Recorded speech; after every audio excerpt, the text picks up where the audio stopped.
Manajemen pemasaran jasa. Sebutkan dan jelaskan mengenai unsur-unsur desain jasa.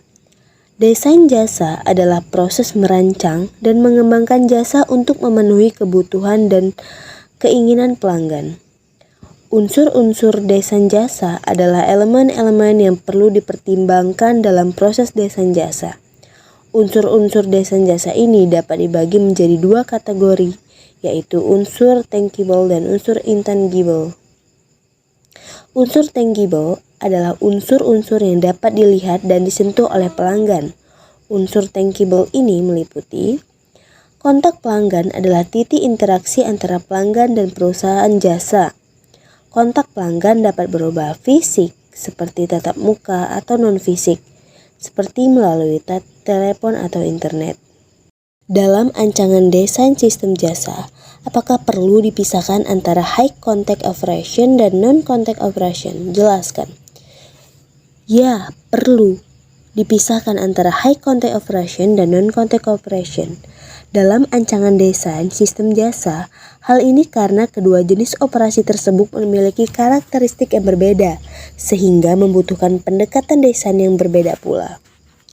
High contact operation adalah operasi jasa yang melibatkan interaksi yang tinggi antara pelanggan dan karyawan. Contoh high contact operation antara lain 1. Jasa restoran, 2. Jasa hotel, 3. Jasa salon kecantikan. Non-contact operation adalah operasi jasa yang tidak melibatkan interaksi langsung antara pelanggan dan karyawan. Contoh non-contact operation antara lain 1. Jasa pengiriman barang, 2. Jasa transportasi, 3. Jasa telekomunikasi. Karakteristik yang membedakan antara high contact operation dan non-contact operation antara lain 1. Tingkat interaksi, 2. Pengaruh karyawan, 3. Biaya. Berdasarkan karakteristik tersebut, maka desain sistem jasa untuk high contact operation dan non-contact operation perlu disesuaikan. Berikut adalah beberapa hal yang perlu diperhatikan dalam desain sistem jasa untuk high contact operation. 1.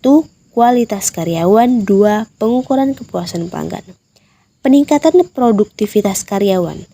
Perusahaan juga perlu berupaya untuk meningkatkan produktivitas karyawan agar dapat memberikan pelayanan yang lebih efisien dan efektif. Contoh, sebuah perusahaan jasa pendidikan dapat membagi pasarnya berdasarkan usia, misalnya anak-anak, remaja, dan dewasa. Sebuah perusahaan jasa transportasi dapat membagi pasarnya berdasarkan jenis kelamin, misalnya laki-laki dan perempuan. Psikografis adalah variabel-variabel yang menggambarkan karakteristik psikologi seseorang, seperti gaya hidup, kepribadian, dan nilai-nilai. Berikut adalah beberapa contoh klasifikasi segmentasi pasar berdasarkan psikografis. 1. Gaya hidup. Gaya hidup aktif, gaya hidup santai, dan gaya hidup tradisional. 2. Kepribadian. Ada ekstrovert, introvert, agresif, dan pasif. Serta nilai-nilai. Nilai-nilai tradisional, nilai-nilai modern, serta nilai-nilai religius. Contoh, sebuah perusahaan jasa fashion dapat membagi pasarnya berdasarkan gaya hidup. Misalnya, gaya hidup aktif dan gaya hidup santai. Sebuah perusahaan jasa perbankan dapat membagi pasarnya berdasarkan nilai-nilai, misalnya nilai-nilai tradisional dan nilai-nilai modern. Kelemahan segmentasi pasar.